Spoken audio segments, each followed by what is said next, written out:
Bonjour, vous écoutez Podlex, le podcast de l'Ordre des avocats de Genève. Le métier d'avocat, ses pratiques et son évolution, témoignages, dialogues et confrontations entre professionnels du barreau.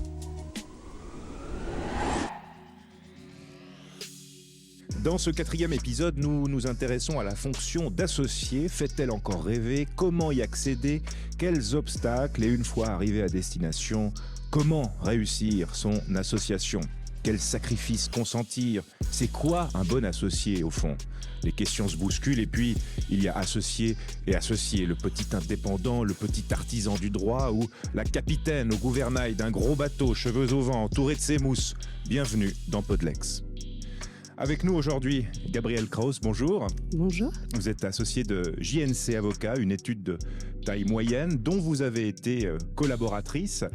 Maître Clara Polya, bonjour. Bonjour. Vous êtes associée de Schellenberg-Widmer, c'est vous, la capitaine de gros bateaux aujourd'hui, étude dont vous avez aussi été collaboratrice. Jonathan Cohen, bonjour. Bonjour, monsieur Sédou. Le petit artisan, c'est vous. Vous avez cofondé votre propre étude dès l'obtention de votre brevet d'avocat. On va en parler. Et Fabien Liégeois, bonjour à vous. Bonjour, ravi d'être avec vous. L'association Peu pour vous. Vous êtes counsel auprès de CMS, professeur ordinaire à la faculté de droit de l'Université de Genève. Bienvenue à tous les quatre. Podlex. Une question d'abord pour chacune et chacun d'entre vous. Est-ce qu'on rêve la nuit de devenir associé, Maître Kraus? Alors, on rêvait la nuit, certainement, peut-être même depuis très longtemps. Non, le statut d'associé, pour moi, n'est pas vraiment le rêve idéal, mais en tout cas l'indépendance. Pour moi, tout est là. Dans la profession d'avocat, c'est vraiment le côté indépendant et le fait d'exercer sa profession de manière indépendante. Et ça, c'était dès le début, cette envie. C'est inhérent, je trouve, à la profession et c'est une envie depuis toujours. Vous aussi, Maître Polya, vous aviez cette envie? Non, malheureusement, pas du tout. Moi, j'ai commencé à travailler comme collaboratrice. Je me suis dit que je résisterais 6 mois, j'apprenais les règles de l'ennemi et puis j'irais travailler à la magistrature. Et puis en fait, non, je me suis prise au jeu et puis je me suis laissée entraîner dans le courant de l'association. Ah, donc on est venu vous chercher en quelque sorte. Vous avez été aimanté. Non, pas nécessairement. C'était aussi l'envie qui m'est venue en faisant, disons. Vous, Maître Cohen? Non, ce serait mentir que de dire que j'en rêvais la nuit. En ce qui me concerne, c'est arrivé tellement tôt dans mon parcours que c'est quelque chose qui s'est fait naturellement, une question d'opportunité. Ce serait vraiment mentir que vous dire que c'était mon rêve de ma plus tendre enfance. Et vous, professeur, c'est les sueurs froides nocturnes, c'est les réveils, c'est les cauchemars, l'association pour vous? Non, c'était pas ni un rêve ni un cauchemar. C'est vrai que quand on commence, on se dit qu'on aimerait bien pouvoir un jour participer aux décisions.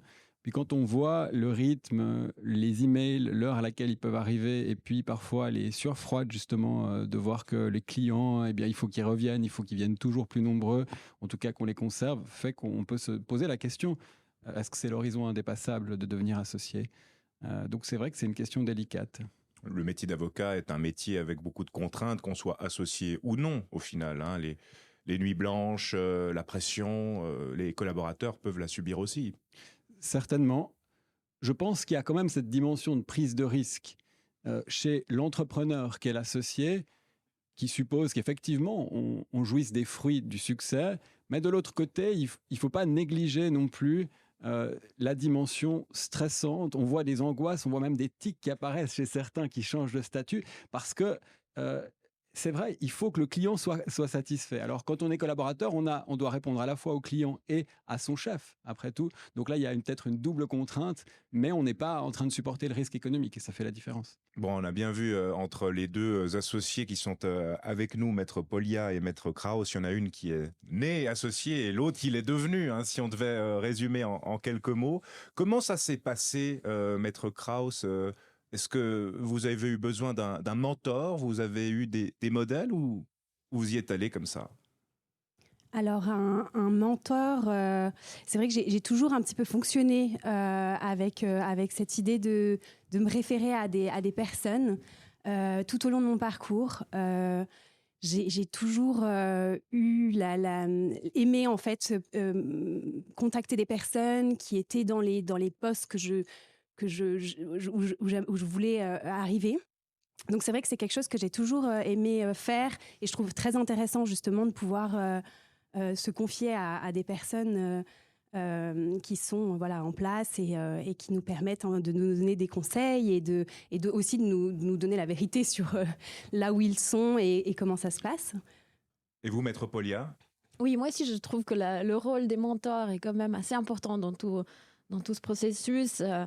C'est important avant, c'est important pendant et c'est important après, justement pour partager, pour essayer d'avoir des informations, de mieux comprendre et puis de pouvoir s'exprimer avec quelqu'un qui nous comprend et puis avec qui on peut être assez authentique. Oui, vous souhaitiez... Non, je disais, je pensais à ça, on a aussi des fois un idéal, on va quand on est jeune collaborateur, s'imaginer des choses sur la profession d'avocat, le fait d'être associé et de pouvoir justement partager, je trouve, avec des personnes qui sont déjà en place, c'est très intéressant et ça nous remet aussi un petit peu dans la réalité des choses et même s'il faut toujours continuer à rêver, mais... Maître Cohen, c'est quoi un bon associé? Un bon associé, je dirais que c'est un associé qui dure. Je pense que le fait, j'associe à cette idée une notion de durée, en fait. On a une profession, vous l'avez dit, qui nous soumet à des contraintes qui ne sont pas négligeables. Quelque part, c'est un marathon, c'est un exercice de longue durée. Et je pense que le bon associé, c'est celui qui est toujours là 20 ans après, en étant quelqu'un équilibré dans son travail et dans sa vie privée.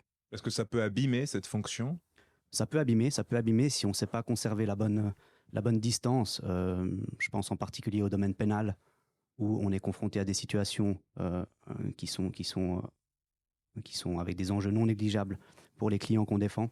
Si on n'arrive pas à garder cette saine distance par rapport à son travail, bien sûr que ça peut abîmer. Et vous, c'est intéressant parce que vous avez presque jamais connu autre chose que l'association. Vous avez déjà un regard de vieux sage sur cette fonction, alors que vous avez quasiment été toujours associé. Vous êtes lancé en indépendant avec 2 amis, c'est ça? C'est vrai, c'est ça. Je me suis lancé avec des personnes qui, à ce moment-là, étaient mes maîtres de stage. Donc, je me suis associé au sein de l'étude où j'ai fait mon stage. Ça fait maintenant 10 ans, donc 10 ans, c'est pas rien. Et puis, Éric Dupond-Moretti dit qu'il faut 20 ans pour faire un bon avocat, et je crois que c'est très juste. Il faut combien de temps pour faire un bon ministre, Fabien Lehéjoie? Un bon ministre. En tout cas, Éric Dupond-Moretti, maintenant, il est sur les planches, si j'ai bien suivi. Ouais. Donc, lui, c'est pas la durée qu'il a caractérisée dans cette nouvelle fonction. Pour revenir sur la question du mentorat, je pense qu'il y a, sans utiliser de trop grands mots, à un moment, il faut aussi savoir tuer le père. C'est-à-dire que il y a ce passage dans le stage, je crois, qui est nécessaire, où il y a une forme, pour parler au fond d'un langage un peu révolu, de formatage, comme les disquettes à l'époque, où on a besoin de casser un peu des ressorts, de se transformer, d'accepter de penser autrement.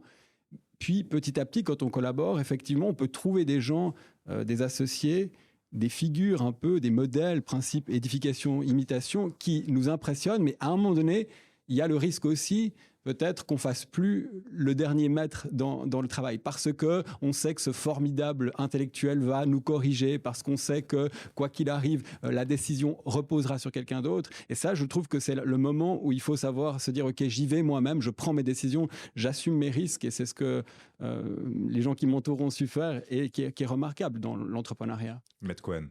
Et puis un jour, votre mentor devient votre associé. Donc, c'est-à-dire que la dynamique de la relation change aussi. Et à ce moment-là, il faut savoir s'affirmer aussi pour soi-même, prendre ce qu'il y a prendre ce qu'il y a à prendre de mieux chez son mentor et ensuite se construire sa propre identité.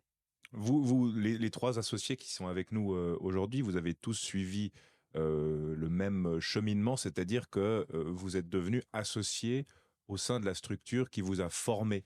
Est-ce que c'est un passage obligé ou est-ce qu'on peut sauter du coq à l'âne comme ça, Maître Kraus? Alors, c'est vrai que c'est mon expérience aussi personnelle d'avoir été collaboratrice dans l'étude dans laquelle je suis aujourd'hui associée. Donc, je ne sais pas, je ne pourrais pas juger, avoir un avis sur les autres possibilités, étant donné que mon parcours est celui-là. Je pense que c'est tout à fait possible. Je ne vois pas pourquoi on pourrait ne pas être collaborateur quelque part et puis ensuite... partir dans une autre étude et être associé dans cette autre étude. Je pense que c'est possible. Personnellement, c'est vrai que ça n'est pas mon parcours. Et c'est d'ailleurs la raison pour laquelle je pense que je suis devenue associée dans cette étude, du fait de ma relation aussi avec mes co-associés aujourd'hui pendant ces nombreuses années. Le professeur. peut-être qu'il y a un danger, c'est le nul n'est prophète en son pays. C'est-à-dire qu'on peut arriver parfois au moment du stage un peu moins préparé. Par exemple, c'était mon cas. Des parents qui ne sont pas allés à l'université, qui m'ont donné tout l'amour qu'il fallait, mais pas forcément tous les mêmes codes que ceux qu'on pouvait trouver, notamment dans ces grandes études dont on parle. Et puis, il y avait peut-être des faux pas qui ont été commis. Et c'est vrai qu'à ce moment-là, disons, on prend beaucoup d'expérience, on peut peut-être rectifier des erreurs et peut-être parfois de changer, de venir plus fort ailleurs. Ça peut être une opportunité plutôt que d'être assez rapidement catégorisé comme celui qui a commis les faux pas ou celle qui a commis les faux pas. Vous le sentez aussi, ça, maître Polia? Moi, j'ai l'impression que tout est possible, en fait. Et franchement, c'est une question d'opportunité. Je crois qu'on choisit pas beaucoup de choses dans une carrière professionnelle. On en choisit bien évidemment, mais pas toutes. Et souvent, les décisions importantes sont le fruit d'occasions, d'opportunités. Donc, moi aussi, j'ai fait le parcours collaboratrice associée. J'ai eu une vie avant la collaboration chez Schellenberg Winmer, qui était tout à fait épanouissante aussi. Mais le fait de peut-être devenir associée dans une étude dans laquelle on a été collaboratrice, c'est de la connaître. C'est qu'on connaît les gens, on connaît comment ça fonctionne et peut-être il y a une facilité par rapport à cette connaissance de base. Parlons des étapes. Alors vous, Maître Cohen, voilà, vous avez rejoint un duo de ceux qui vous ont formé. Comment ça s'est fait? C'était une question de gros sous? Il a fallu mettre un gros paquet d'argent sur la table pour devenir associé, ou on est venu vous chercher pour votre talent? Non, c'était en tout cas pas une histoire de gros sous. Ce que dit Clara est très juste. En fait, en réalité, c'est vos associés qui vous choisissent, plus que vous qui choisissez vos associés. C'était effectivement une histoire d'opportunité. Pour moi, je terminais mon stage, j'avais découvert l'activité judiciaire, et il y a deux choses à ce moment-là qui se sont imposées à moi comme une évidence. C'est que je voulais faire ça, et je voulais le faire avec ces personnes. À partir de là, l'équation, elle était assez claire, sachant que l'étude, qui était relativement jeune à ce moment-là, n'avait pas pour idée d'engager un collaborateur.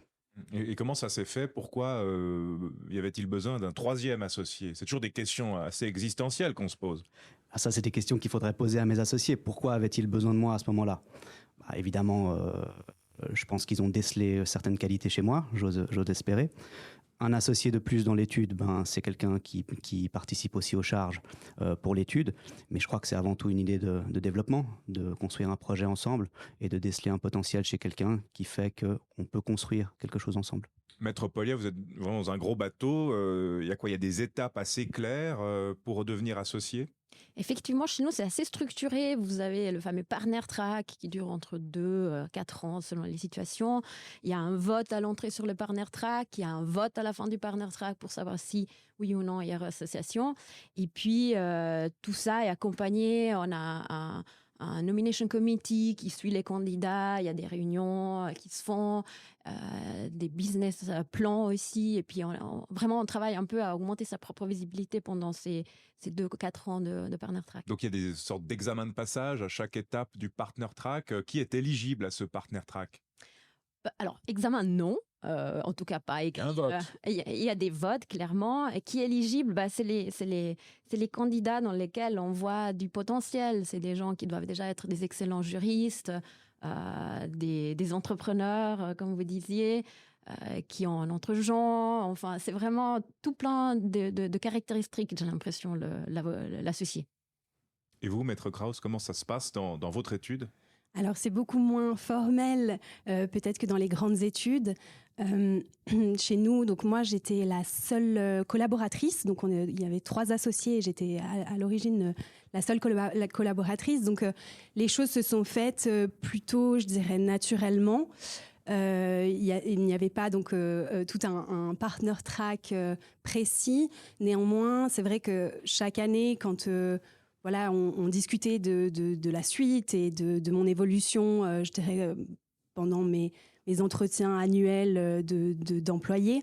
On discutait de ce que notre relation comment elle pourrait évoluer. Et c'est au cours, en fait, de ces différentes années de collaboration où, petit à petit, moi, j'ai aussi formulé mon envie de devenir indépendante. Et en fait, eux m'ont proposé à un moment donné de m'associer avec eux. Mais tout ça s'est fait plutôt de manière informelle au cours de nos discussions. Et puis, l'envie de chacun et aussi quelles seraient les choses que je pourrais apporter aussi à l'étude personnellement.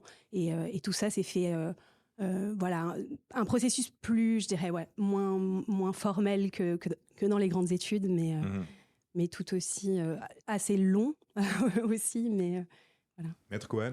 Ce qu'il faut bien voir, c'est que c'est un risque pour tout le monde. Une nouvelle personne qui rejoint l'étude en tant qu'associé. C'est un risque pour les personnes qui sont déjà présentes et c'est un risque pour la personne qui se lance. On parlait des qualités de juriste. Je crois qu'on peut tous se mettre d'accord pour dire que le meilleur des juristes ne fera pas nécessairement le meilleur des associés. C'est quelque chose de très différent. Et il y a vraiment des qualités propres à ce statut d'indépendant qui doivent se développer à un moment donné. Oui, ça c'est la question, les attentes, parce qu'un bon associé, c'est aussi un bon manager, c'est aussi quelqu'un qui va apporter de la clientèle. Est-ce que dans certaines études, on se dit, tiens, il traite très très bien les dossiers de l'étude, mais il aura de la peine à amener une clientèle parce qu'il n'a pas de réseau? Oui, alors peut-être par contre ce qui peut faire obstacle, c'est pas le fait de pas avoir réseau. Moi je suis tessinoise, je suis arrivée à Genève, je connaissais personne et j'avais pas de réseau. Ce qu'il faut peut-être montrer, c'est la capacité de le créer, ce réseau, et puis de l'entretenir, et puis d'en faire quelque chose, et puis de pouvoir développer sa propre clientèle, ses propres contacts. Et ça, on arrive à le faire avant d'être associé, ou c'est une fois qu'on est associé que d'un coup le titre prestige fait que les clients arrivent comme des moucherons autour du lampadaire? Alors, le titre aide, clairement. Si on veut aller chasser le gibier, surtout le gros gibier, il faut avoir le titre. On essaye de travailler justement pendant ce partner track. Le but, c'est vraiment de commencer à sortir un peu, à se montrer. Mais c'est un travail de longue haleine sur des dizaines d'années, je dirais.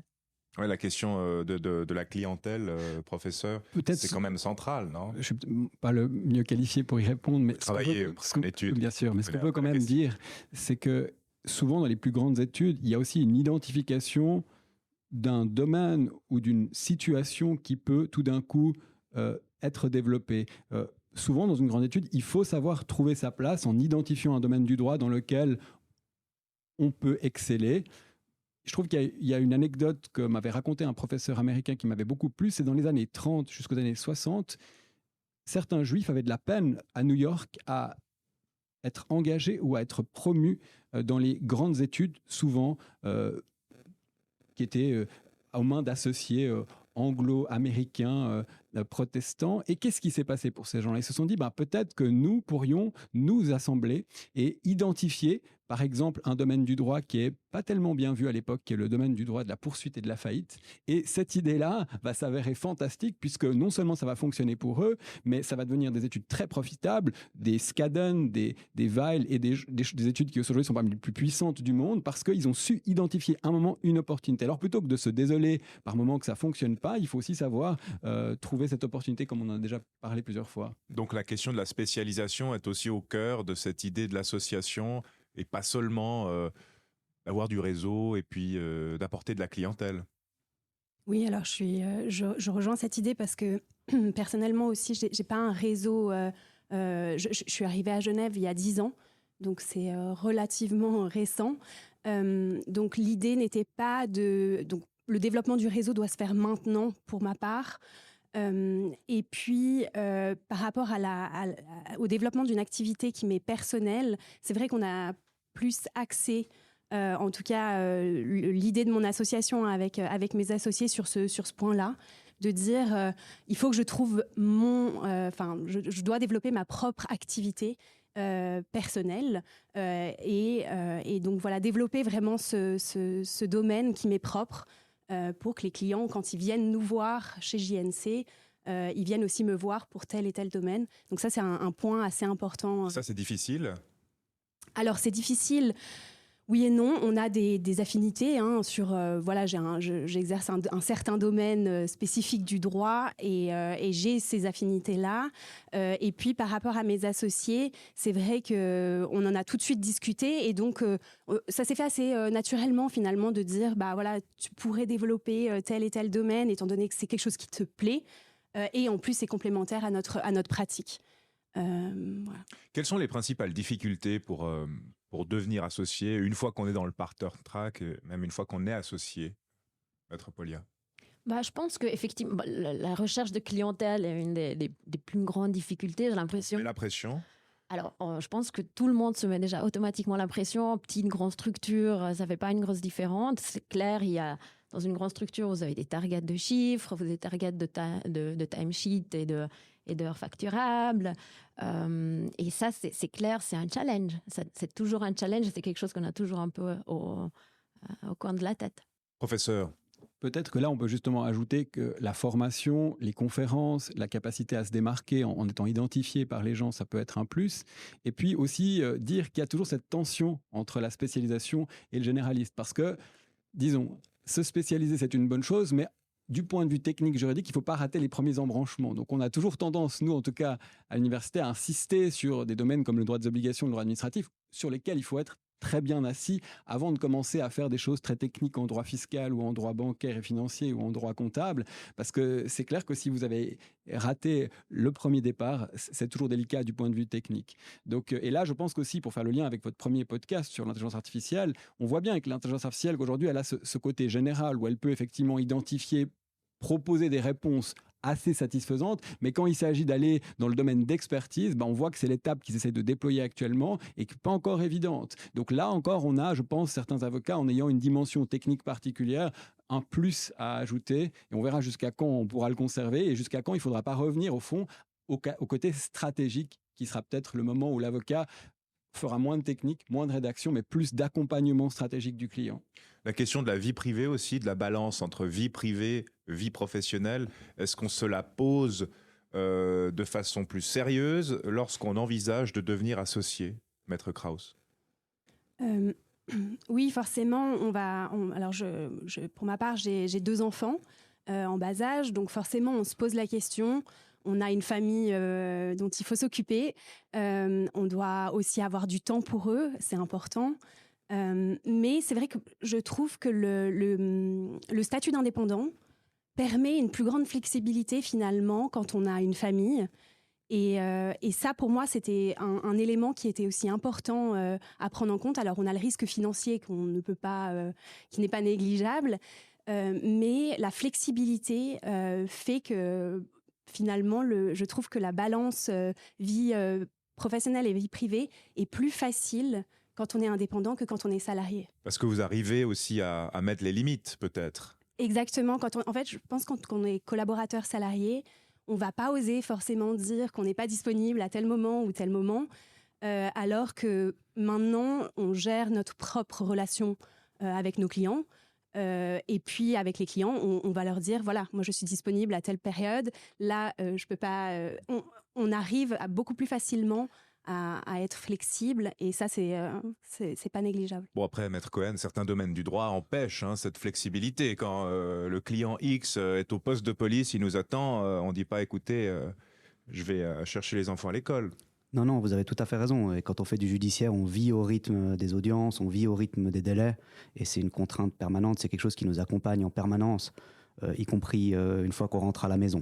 Là où je rejoins Gabriel, c'est sur le fait que ça permet une flexibilité organisationnelle, dans le sens où on peut dire, voilà, cette tâche-là, je la garde pour, disons, ce soir chez moi, une fois que les enfants seront couchés. Donc en fait, Maître Polia, ce qu'on comprend de cette table ronde, c'est que d'être associé, c'est le kiff total. C'est clair, bien sûr, c'est évident. Non, mais c'est certain qu'en tout cas, on a une maîtrise de l'agenda. Ça, c'est déjà quelque chose, c'est un bon achievement. Est-ce qu'on change une fois qu'on est associé? Est-ce qu'on est un nouvel homme, une nouvelle femme? Moi, je pense que je peux répondre que oui. On revient sur une des questions qu'on a abordées tout à l'heure. J'ai tout de suite aimé être avocat. J'ai pas tout de suite aimé être entrepreneur. C'est quelque chose qui m'a fallu un peu de temps pour aimer. Et aujourd'hui, j'aime cet aspect-là. Donc, en ce sens, je suis différent. Ce qui est intéressant, vous avez tout à l'heure cité Beauvoir à son 2e sexe en disant est-ce qu'on est associé ou on le devient. Il me semble que le prix à payer de l'association, c'est le prix de la liberté, c'est l'angoisse. Et je pense qu'on ne naît pas libre, on le devient. C'est-à-dire qu'il faut construire sa liberté. Il y a tout un chemin à faire pour se sentir à sa place en tant qu'associé. Et voilà, alors moi, je n'ai pas encore fait ce chemin-là, peut-être un jour. En tous les cas, j'ai beaucoup d'admiration pour celles d'entre et ceux d'entre vous qui ont suivi cette voie. Parce qu'il faut quand même saluer l'entrepreneur aussi de nos jours. Parce que c'est presque un autre métier qu'on apprend une fois qu'on devient associé. Oui, alors en effet, le côté entrepreneur, et on ne vous l'apprend pas à l'université. on vous apprend la technicité, on vous apprend le droit, mais tous ces aspects-là de management, de gestion administrative, de comptabilité, tous ces éléments-là, c'est vrai que ça fait pas partie de la formation de l'avocat. Et pourtant, et même je dirais marketing, se vendre, la capacité à être aussi psychologue avec ses clients, tous ces petits éléments, finalement, on les apprend pas à l'université. Et en fait, on les apprend le jour où on devient... on commence à les apprendre le jour où on devient associé. Et c'est là où, finalement, petit à petit, avec l'expérience, on développe un petit peu ces aspects-là. Mais c'est vrai que ce n'est pas des choses qu'on va apprendre à l'université. Et c'est très intéressant aussi de... Je suis tout à fait d'accord. Si le statut d'associé, c'est peut-être pas une fin en soi, ce qui est sûr, c'est que c'est le statut qui vous permet d'appréhender la profession à 360 degrés, sous tous ses aspects.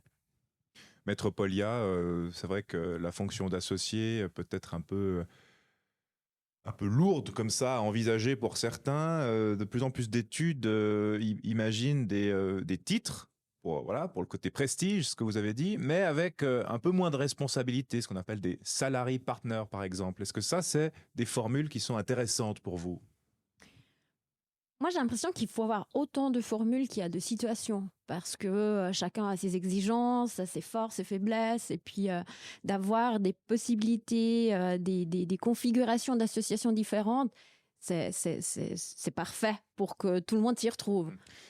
L'idée de trouver des formules de partage des bénéfices qui ne soient pas nécessairement le partage intégral, ça semble être une formule d'avenir. C'est-à-dire que précisément, l'idée qu'on soit tous un peu responsables et qu'on puisse tirer un peu des fruits de notre travail, c'est peut-être ce que les avocats n'ont pas su faire assez tôt en ayant ce modèle quand même assez pyramidal et quand même avec des grandes différences entre le stagiaire, le collaborateur et l'associé. Si on arrive à trouver des étapes intermédiaires, je pense que ça peut satisfaire des gens et permettre justement des voies alternatives.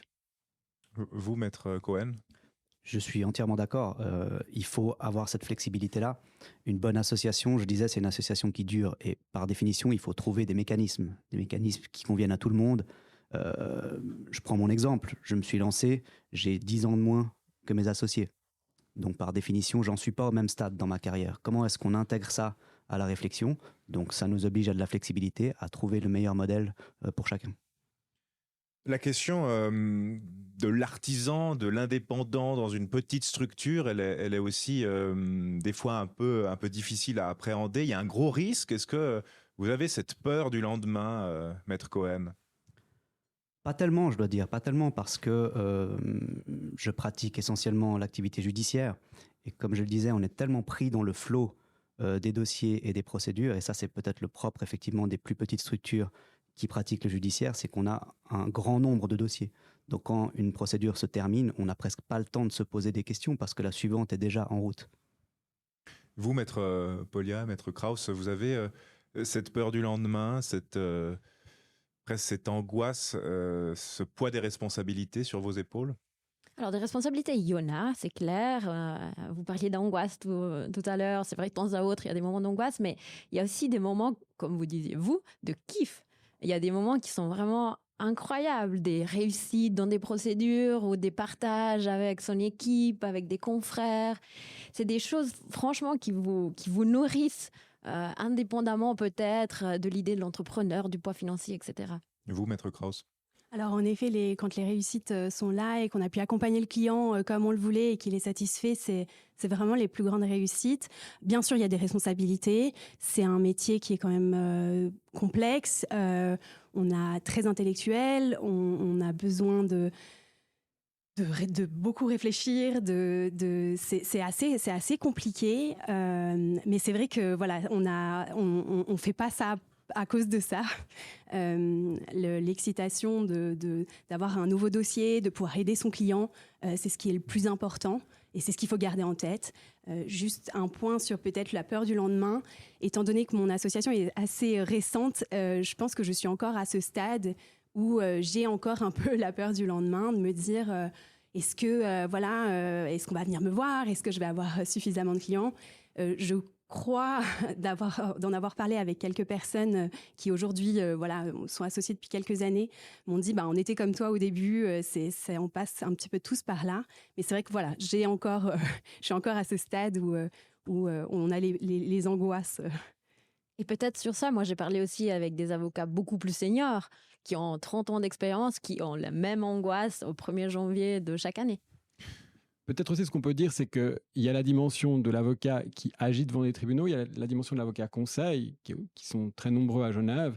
Et là, dans certains domaines, on peut imaginer qu'il y a une phase plus longue et plus lente de maturation de la technique juridique, de la prise de risque, parce que sur certains conseils fiscaux ou bancaires, ça peut aller très vite, le dommage à calculer. Donc là, peut-être qu'il faut aussi admettre avec humilité qu'on a besoin d'un peu plus de temps avant de prétendre à partager les risques et à tirer les profits de l'activité. Si mes camarades de classe dès l'école primaire étaient là, ils viendraient vous dire à quel point j'étais pénible parce que j'aimais déjà faire des exposés et engager des débats depuis le plus jeune âge.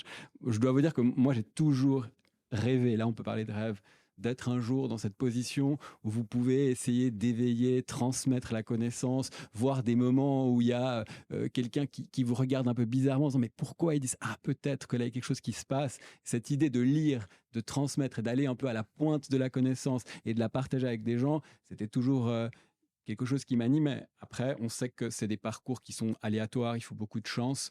Donc, j'ai toujours essayé de concilier les deux activités pour me donner les chances. Et j'arrive d'ailleurs à la limite du point de rupture à une 40aine d'années, quand la famille vient et comme elle est prioritaire de toute façon, on peut se poser la question, est-ce que je vais continuer le week-end à aller finir mon article et mes notes de bas de page et peut-être le dossier où j'ai pas eu le temps de terminer.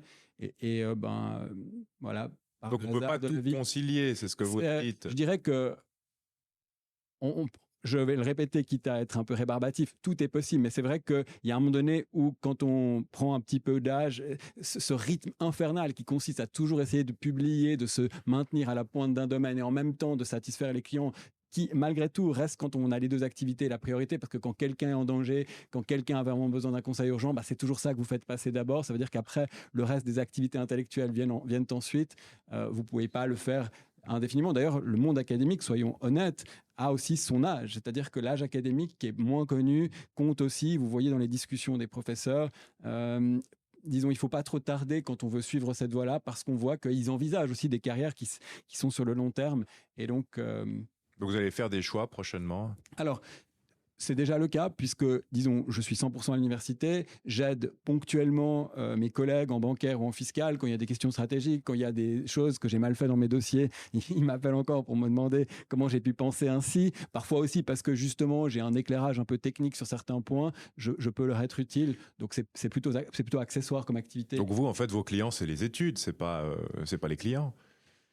Non, c'est faux ce que vous dites. Quand il y a une personne en jeu, c'est ça que vous avez en tête. Mais c'est vrai que par moment, vous pouvez donner un éclairage sur un point de droit quand vous êtes professeur. C'est pour ça que vous faites ce métier-là et qu'on vous fait confiance, mais avec humilité, parce que c'est un métier où c'est souvent le poids des arguments. Donc la vérité, moi, je ne l'ai pas encore trouvée du droit. La carrière académique, c'est important aussi pour faire un bon associé. On parlait des publications, mais on parle aussi du titre, du prestige, professeur, ça en jette, comme ça attire les clients, ça. Bon, si on parle des activités annexes à l'activité d'avocat, à titre personnel, j'y accorde une certaine importance pour deux raisons. La première, c'est que ça vous force à être, comme disait Fabien, à la pointe dans un domaine. Si vous donnez une conférence sur un sujet, vous devez être à la pointe en ce qui concerne ce sujet. Et deuxièmement, il y a évidemment un côté de visibilité, et tout simplement d'aller aussi à la rencontre des confrères ou de clients potentiels. Mais je pense que si vous faites un doctorat parce que ça en jette, vous allez rapidement jeter l'éponge. Parce que je peux vous assurer que là, les moments de doute et d'angoisse, ils arrivent forcément. Et le doctorat, c'est vraiment la chose que vous allez faire parce que vous avez envie de prendre un autre moment, un autre temps. Je pense que la grande différence entre le monde académique et la pratique de l'avocat, c'est la relation au temps. Dans un cas, vous êtes tout le temps dans une pression, vous devez vous contenter du mieux possible. Dans l'autre cas, vous avez plus de temps pour la réflexion et là, vous devez quand même aboutir à quelque chose de précis parce que vous avez le temps. Le titre de counsel aussi, peut-être on peut s'y attarder quelques minutes, mais est-ce que c'est finalement un modèle d'avenir? En tout cas, c'est ce dont on parlait avant. Il y a une forme d'étape qui peut être utile pour ceux qui ne sont pas encore prêts précisément à supporter les risques et les profits, mais qui sont déjà dans une dimension un peu supérieure. Ils peuvent participer à des comités décisionnels à l'intérieur de l'étude. Peut-être que la rémunération peut changer aussi. Peut-être que vis-à-vis de la clientèle, ça montre que c'est quelqu'un de responsable. Donc voilà, les avocats, on leur a souvent reproché de manquer un peu de capacité à s'organiser correctement. On est très en retard par rapport à d'autres entreprises sur la manière de faire en sorte de satisfaire les collaborateurs. Et voilà une position qui a été peut-être imaginée pour trouver une voie alternative à la voie directe de l'association. Quelqu'un souhaite. Moi, je pense que c'est un titre qui a évolué, le titre de counsel. Un temps, c'était réservé peut-être à effectivement des professeurs qui étaient peut-être plus proches de la retraite et qui venaient dispenser une certaine expertise dans des études. Aujourd'hui, on voit de plus en plus des plus jeunes qui portent ce titre de counsel, et je crois comprendre que dans certaines structures, c'est un titre qui se trouve à mi-chemin entre le collaborateur senior et l'associé, et j'y vois une forme de flexibilité qui permet d'appréhender toutes les situations. Merci à tous les quatre. C'était Podlex. Nous étions en compagnie de maître Gabriel Kraus, maître Clara Polia, maître Jonathan Cohen et professeur Fabien Liégeois. Merci à tous les quatre. Merci. Merci d'avoir écouté le podcast jusqu'au bout. Podlex, c'est tout pour le moment. Retrouvez toute l'actualité de l'ordre sur odage.ch ou sur les réseaux sociaux, Instagram et LinkedIn. C'était Jérémy Sédou. À bientôt.